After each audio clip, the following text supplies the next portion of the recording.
పెళ్ళైనా పండగైనా వేడుక ఏదైనా పట్టుచీరల ప్రత్యేక వేదిక వారాహి సిల్క్స్.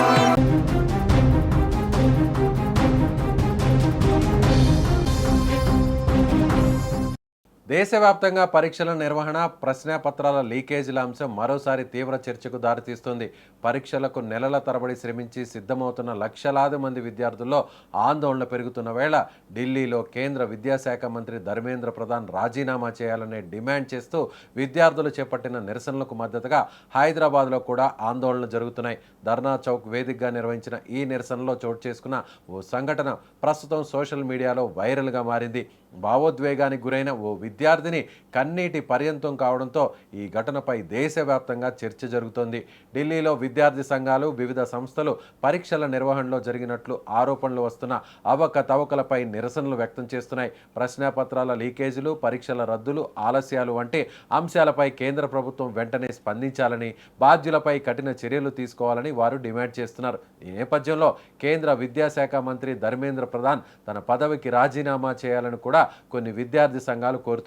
ఈ ఆందోళనలకు సంఘీభావంగా గురువారం హైదరాబాద్లోని ధర్నా చౌక్ వద్ద పలువురు విద్యార్థులు, విద్యార్థి సంఘాల ప్రతినిధులు నిరసన కార్యక్రమం చేపట్టారు. పరీక్షల వ్యవస్థపై విద్యార్థుల్లో నమ్మకం దెబ్బతింటుందని, దీనిని పునరుద్ధరించే బాధ్యత ప్రభుత్వంపై ఉందని అన్నారు. చేతుల్లో ప్లకార్డ్స్, నినాదాలతో విద్యార్థులు తమ ఆవేదనను వ్యక్తం చేశారు. ప్రశ్న పత్రాల లీకేజీలు కేవలం ఒక పరీక్షకే పరిమితం కాకుండా లక్షలాది మంది విద్యార్థుల భవిష్యత్తును ప్రభావితం చేస్తున్నాయని వారు పేర్కొన్నారు. ఈ కార్యక్రమంలో అత్యంత భావోద్వేగానికి గురిచేసిన ఒక సంఘటన, ఒక విద్యార్థిని చేసిన ప్రసంగం విద్యార్థులకు వ్యతిరేకంగా మాట్లాడుతున్న వారిని ప్రశ్నిస్తూ ఆమె కన్నీళ్లు పెట్టుకుంది.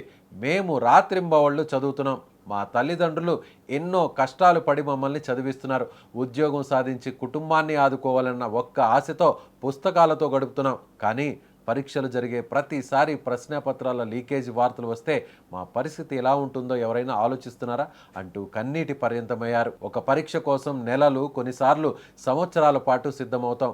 పరీక్ష బాగా రాశామనుకునే సమయంలో పేపర్ లీక్ అయిందని చెబితే మళ్ళీ మొదటి నుంచి సిద్ధం కావాల్సి వస్తుంది. మాకు మానసికంగా, ఆర్థికంగా ఎంత నష్టం జరుగుతుందో ఎవరూ పట్టించుకోవడం లేదు. తప్పు చేసిన వారిపై కఠిన చర్యలు తీసుకోకుండా విద్యార్థులనే విమర్శించడం బాధాకరమని భావోద్వేగానికి గురయ్యారు. ఈ విద్యార్థి వ్యాఖ్యలతో అక్కడున్న విద్యార్థులు కూడా కన్నీళ్లు పెట్టుకున్నారు. లీకేజీలకు బాధ్యులైన వారిని శిక్షించాలంటూ విద్యార్థులు డిమాండ్ చేశారు. ఈ దృశ్యాలు ప్రస్తుతం సోషల్ మీడియాలో విస్తృతంగా వైరల్ అవుతున్నాయి. మరోవైపు విద్యార్థుల భవిష్యత్తుకు సంబంధించిన ఇలాంటి అంశాలపై అన్ని వర్గాలు బాధ్యతాయుతంగా స్పందించాలని విద్యావేత్తలు సూచిస్తున్నారు. పరీక్షలపై విశ్వాసాన్ని కాపాడడం, పారదర్శకతను పెంచడం, అవకతవకలకు పాల్పడిన వారిపై చట్టపరమైన చర్యలు తీసుకోవడం ద్వారా మాత్రమే విద్యార్థుల్లో నమ్మకాన్ని పునరుద్ధరించవచ్చని వారు అభిప్రాయపడుతున్నారు. ప్రస్తుతం హైదరాబాద్ ధర్నా చౌక్లో జరిగిన ఈ ఆందోళన భావోద్వేగానికి గురైన విద్యార్థిని వ్యాఖ్యలు సోషల్ మీడియాలో చర్చనీయాంశంగా మారాయి.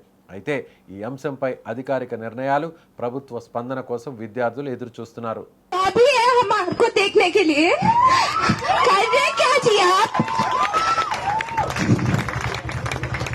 To be honest, the only thing I want is accountability, integrity, responsibility and honesty. That's the only thing I'm expecting from you. Please, and for all the students out there, let education not be a privilege. Let it be a basic right. Let's not feel that, oh, my parents are earning so I can get educated. But not like the other people over there. They think it's waste to study. Honestly, why? Because we don't have jobs too. What's the point of us studying? And okay, this protest was all going and everyone was supporting. People were posting on IG. It was all nice. But then there are few students out there who are against this, who are condemning it. For all those students who are saying that, where the hell is your critical thinking? Guys, use your frontal lobe. This is not fine. Stop confiding with the ideologies that your parents have put in you. अभी है हम आपको देखने के लिए कर रहे क्या जी आप? To be honest, the only thing I want is accountability, integrity, responsibility and honesty. That's the only thing I'm expecting.